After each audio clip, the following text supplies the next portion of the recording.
What's up, everybody out in the Fwesh world? This is Mikey Fwesh from Fwesh Artist 101. The topic of this video today is how to become an actor. 3 key essentials.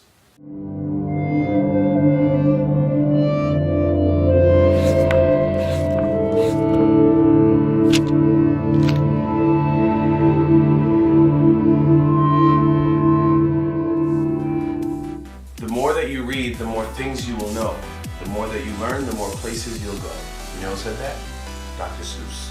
Boom. So, understandably, this video is going to center around important reading materials that are going to help you in your career to move from level to level and to really get a firm foundation on who you are as an actor and as an artist that you can move forward. So I've received a couple emails asking me what are good books to read and good reading material to help you and to keep you focused and things that you can learn as an actor. There's tons of books out there, so I'm just going to help fine-tune it a little bit. I chose 3 books that are 3 of my favorite books that I'm reading and have read. I read them over and over again, and they've really helped me in my career and in myself just as an artist to be able to grow. So I've broken it up into 3 categories. The first is business and branding, the second is fundamental technique, and the third is voice. For the first book, Branding and Business, we have Self-Management for Actors, Getting Down to Show Business by Bonnie Gillespie. This book is great to help you as an artist and as an actor learn the basics of this industry from a business perspective. What are the tools that you'll need? What they're supposed to look like? It also gives you all of this from a casting director's perspective. So it's kind of like a window into the industry from the perspective of people that are going to be casting you, and be able to put some of those tools in your hands so that you can set a firm foundation for who you are as an actor. Very, very important for every actor, especially the beginner ones, to be able to have a book like this to understand what's expected of them out in the industry. That way they're never caught in a position where they're not prepared. That's a terrible place to be in. I've been there before, and I'll do my best to make sure you're never in that position either. The second is Fundamental Technique. This is one of my absolute favorite books of all time. It's called Acting in Film by Michael Caine. I absolutely love this book. I put it in this category, Fundamental Technique, because I feel like Michael Caine has shown you what his technique has been and the things that he's learned as an actor in this industry throughout his career. It's a great glimpse into this industry from the perspective of a well-respected actor in Michael Caine, who's been in a ton of films. I don't need to go down the list, you know him. I think he's been in over 80 films or something like that in his career. 60 or 80 films. It's insane. And the book is really, really straightforward, so he doesn't deal in a lot of metaphors and stuff. It's not like, step into the blue color. What does that color feel like? Now transfer that to an animal and move as an animal. And that's how you'll play the drug addict for Martin Scorsese's next movie. It works for some people. I'm not saying it doesn't work. It works for me sometimes. But this is a very down-to-earth, very bare bones, nuts and bolts, just straightforward depiction on his technique and things that he used. Things like eye contact is key. Always be thinking about what you're thinking about. Things like that. Very, very straightforward things. It opened up my mind to a lot of stuff, and it's going to help you out a lot. And it's a great read. Acting in Film by Michael Caine, great one. The last category is voice. Is a great book called Steal Like an Artist by Austin Kleon. Now this is a great book. I was referred to this book by my friend Tori Bullock.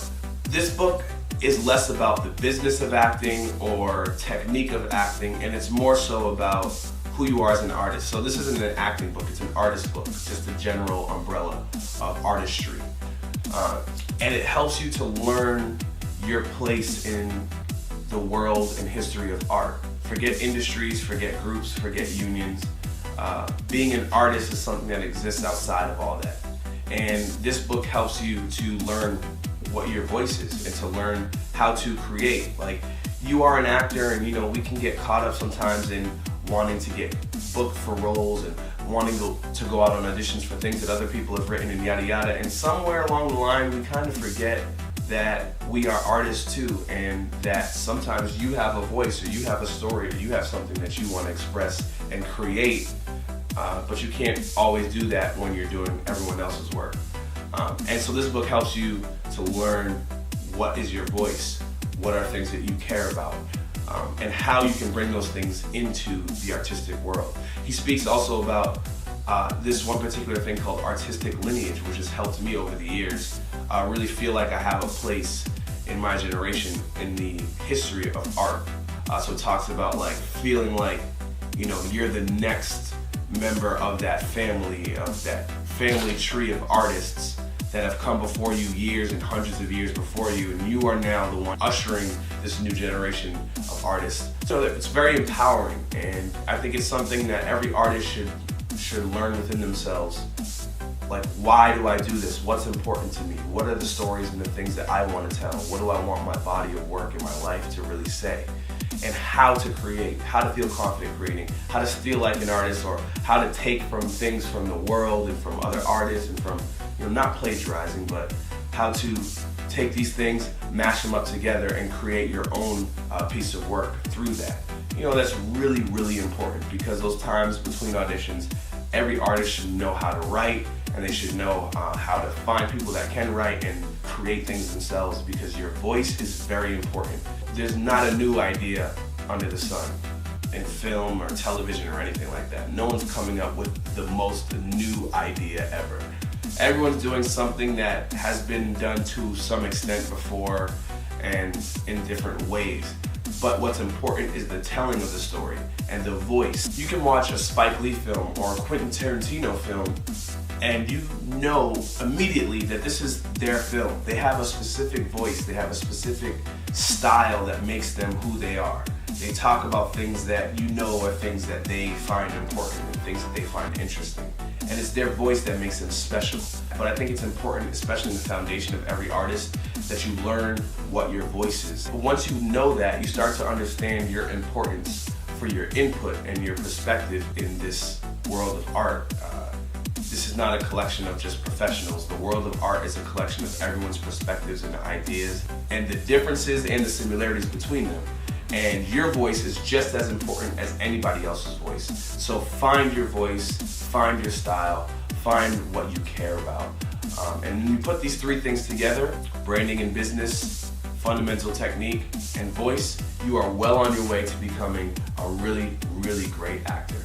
So I hope you found this video useful. Please like, comment, and subscribe if it has, and definitely ask me any questions. You know, people do a good job of emailing me.